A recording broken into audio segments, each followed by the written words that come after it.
Hello, you guys. It's Marlisha Monroe, and I'm here with a large head of cauliflower. And what you want to do is cut that cauliflower in half. And I do have the other half over there in the corner. And what you want to do is go ahead and break up a couple of pieces of the cauliflower, and you're gonna grate it. And I have my little handy dandy raggedy grater. And if you do have a food processor, you can also grind it up in that. But I'm gonna go ahead and grind up. I'm gonna go ahead and shred up that cauliflower.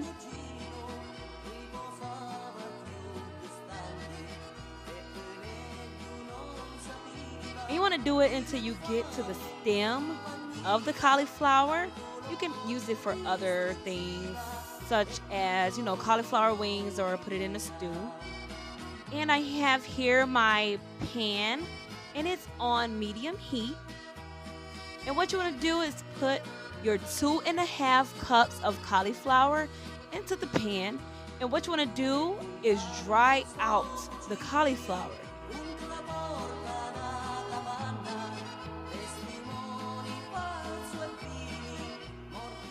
And you do not need any oil or anything, because what we're trying to do is go ahead and dry it out. So just make sure you're stirring occasionally, because you don't want your cauliflower to burn. You just want to go ahead and make it dry enough so you can use it for your pizza crust.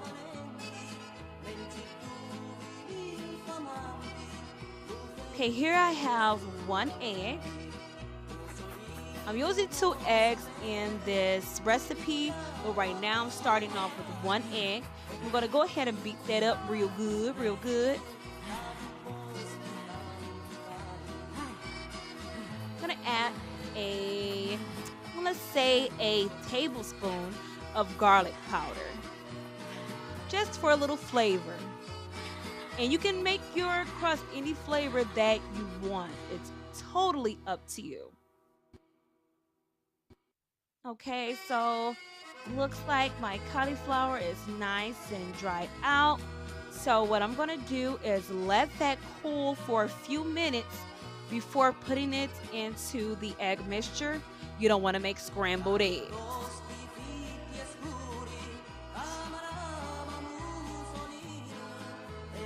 Okay, so I have some Parmesan cheese, Italian style, and this is 1.5 cups of Parmesan cheese, and I'm gonna insert the entire package. Stir that up real good. And right here, I beat another egg and added that to the mixture.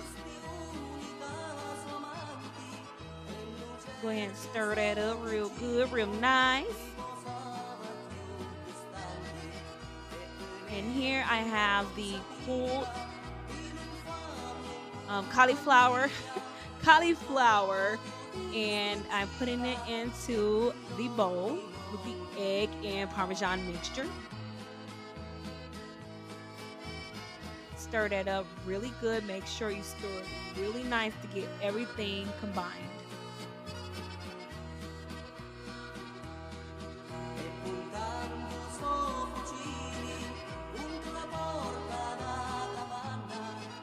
Okay, here I have my handy dandy beat up pizza pan. And you want to use parchment paper, because using aluminum foil, it is going to stick right to the foil. And even if you use non-sticking spray, it's going to stick due to the egg mixture. And to be honest, I use parchment paper for almost everything now. Cookies, and if I'm making hamburgers, anything that I place in the oven, I more than likely use parchment paper because it doesn't stick. So now I have it all on the parchment paper. You want to go ahead and pat it out. And you want to be patient with this process, because you don't want any rips or any tears in the crust. So go ahead and pat that out. really good. And you see how I'm patting the ends? It's because I'm making a little crust for the edges. And you want to do that. You want to pat those inward so it doesn't be flat and burn easily.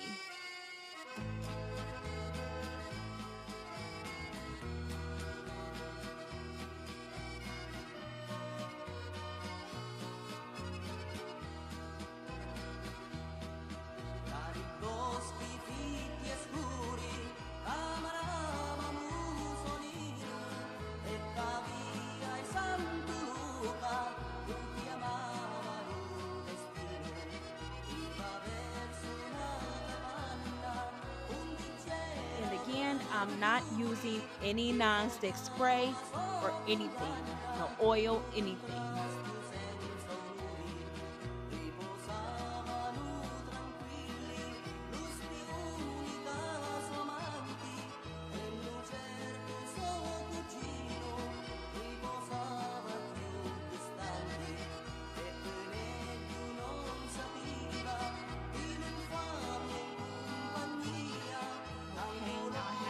Size that I would like, and this makes about a medium pizza. Almost close to large, but it is probably a medium pizza. Okay, well, I placed that in the oven on 350 degrees. It has been preheated. I'm gonna go ahead and cut up some bell peppers because on my pizza, I love bell pepper and onion.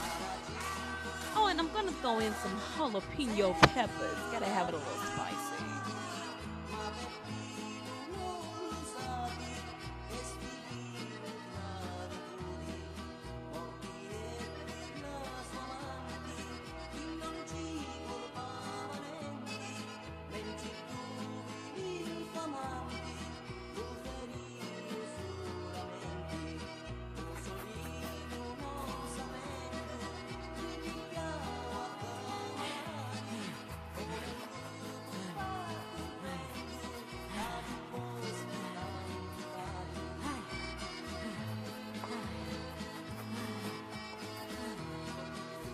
Okay, so I'm checking on the pizza crust. It looks pretty good.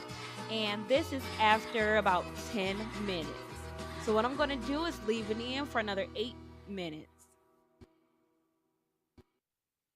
Okay, look at that. Looking real good, real nice. So I left it in there for 18 minutes exactly. And you want to let it sit and you want to let it cool for a little while. But you see how I'm lifting it? It is able to come right off the parchment paper. So that's what you're looking for.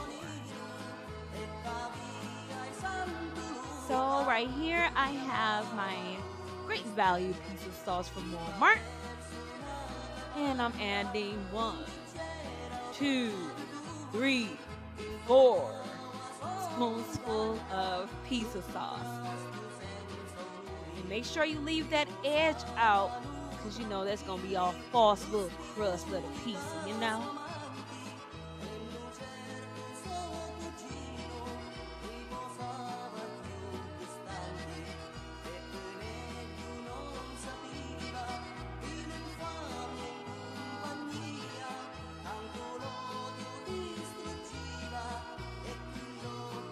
Okay, so I have my great value mozzarella cheese. Just gonna sprinkle that on real good, real nice. Y'all know I used to work at Domino's, so you know I know how to do this. Just kidding. Just make sure you cover the sauce, or just add as much or as little as you want.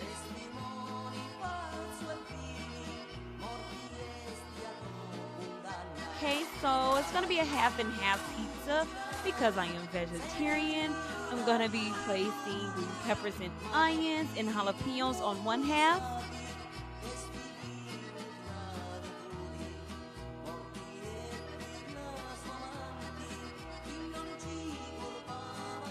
You can put any kind of toppings that you like. On the other half, my son likes these mini pepperonis. So he's going to be putting the mini pepperonis on the other side.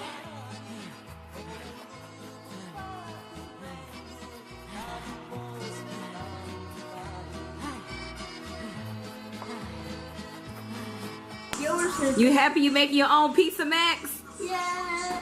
Take a picture with it. Take a picture of the pizza. Almost done. We just gotta heat it up. Cheese! Look at that pizza, you guys. Doesn't that look like real, authentic pizza with the floury crust? Yes, look at that, you guys. Very solid. It looks so good. So what I did was left it in the oven for an additional 10 minutes to let the mozzarella cheese and pepperonis and everything else cook in good. So I'm gonna go ahead and cut it on up with my trusty knife. I need a pizza cutter since I done made this recipe, but yeah, cut it on up.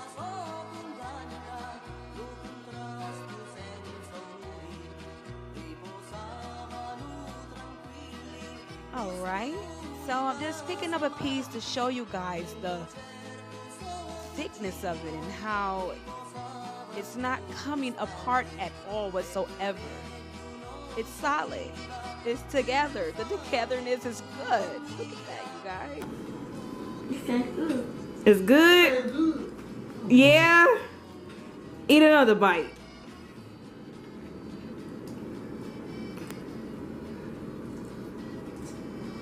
Is it delicious? Mm-hmm. It tastes like pizza? Mm-hmm. Good, kid approved. This is adult approved. Yes, isn't it? Ain't it firm? Like, yeah. Tell me what you think. No. Are you gonna do the Squidward?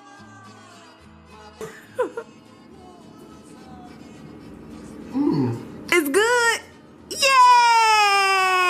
Yay! Chuck E. Cheese pizza. Carnivore approved.